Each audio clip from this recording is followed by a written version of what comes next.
welcome Yakov Smirnoff.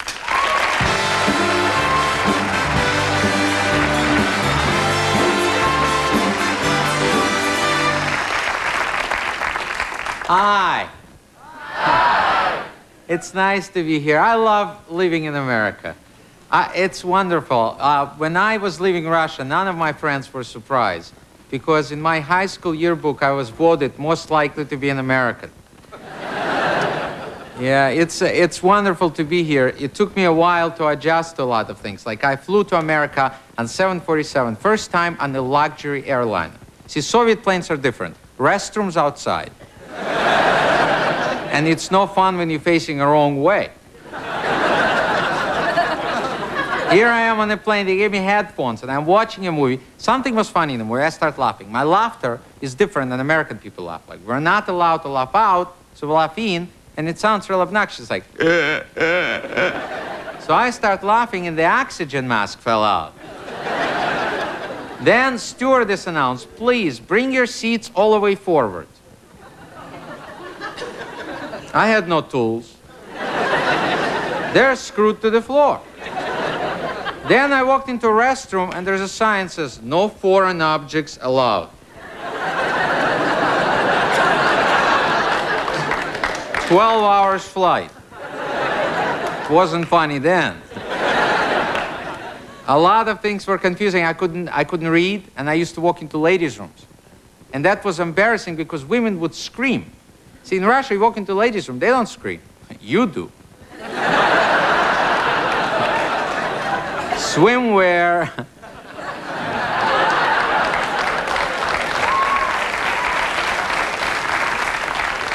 Yeah, the word yep was confusing. Yep in English means yes, in Russian means sex. And I'm not making this up. I'm arriving to America, I'm just hearing yep, yep, yep, yep, yep. I said to myself, what a country. Yep. I asked a friend of mine, you want to do something tonight? He said, yep. I said, no. See, we don't have gay people in Russia. We have homosexuals. They just can't be gay about it. They can't. They get 7 years in prison for homosexuality, locked up with other men. And there is 3 years waiting list for that. Yep. What surprised me, things like, for example, powder milk. What cows give powder milk? And what was amazing, that you just have to add water and you get milk. And then I saw powder orange juice. You add water and you get orange juice. And then I saw baby powder. And I said to myself, what a country. I'm making my family tonight. Thank you very much. Thank you. Yakov, come on over.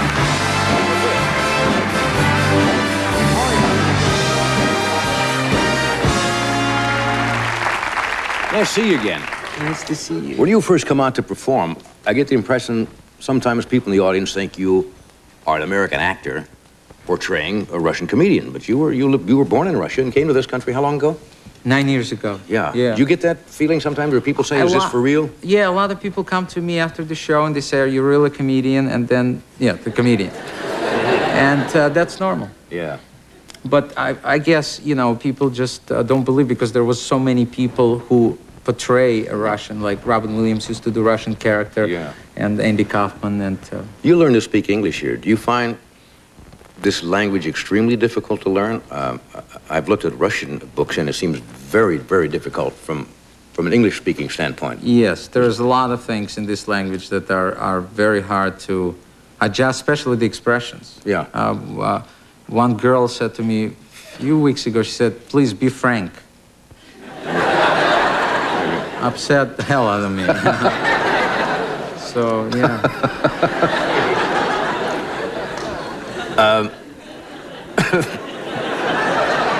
Well, those are normal things, and adjusting to it, I mean, dating is hard. Is that hard for you? It is. Well, it used to be harder. Now it's better because American women are great. American women are free. Few of them charge, but most of them free. No, I'm kidding. No. Most of them charge. I'm kidding. You know, right? Yeah. Yeah. But I remember when in Los Angeles, I met one of those Valley girls. Oh, they're in the Valley. Yeah, you know, like for sure. And I said, I really like it. I'd like to show you my apartment. And she said, hey, man, I'm not buying it. I said, neither am I. I'm renting it. and she said, oh, gag me. So I did. Somebody told you did you perform at the White House? Yes, I performed for the president. How did that go? Well, that was my biggest goal when I came to America. Yeah. I wanted to perform for the president and then become a citizen. And my agent called me and he said, you're going to be performing for the President Reagan's cabinet. Mm-hmm.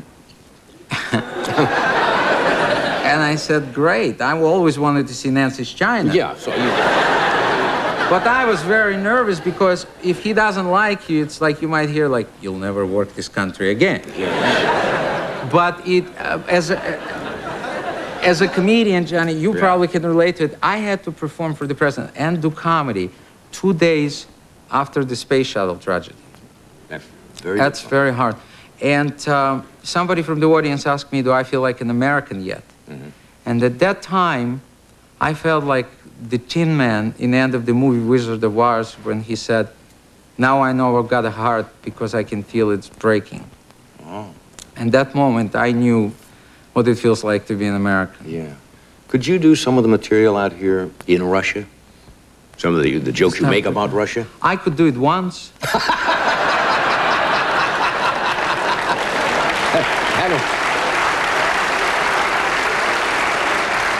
And then you would be held over, and when you're held over in Russia, you're held over, right? Yeah, it's like, you know, there was a contest on the best political joke, first prize 20 years. And the guy who won the contest, he was telling Polish jokes. How many Russians does it take to screw up Poland? And there was no punchline. No punchline, that was just it. They gave him 20 years to think of one, so... Are there working comedians in Russia? There are, yeah. I used to work. I know. I used to work a lot and made a lot of money there, comparingly to Russian. Right. And I would work on the cruise ships, like a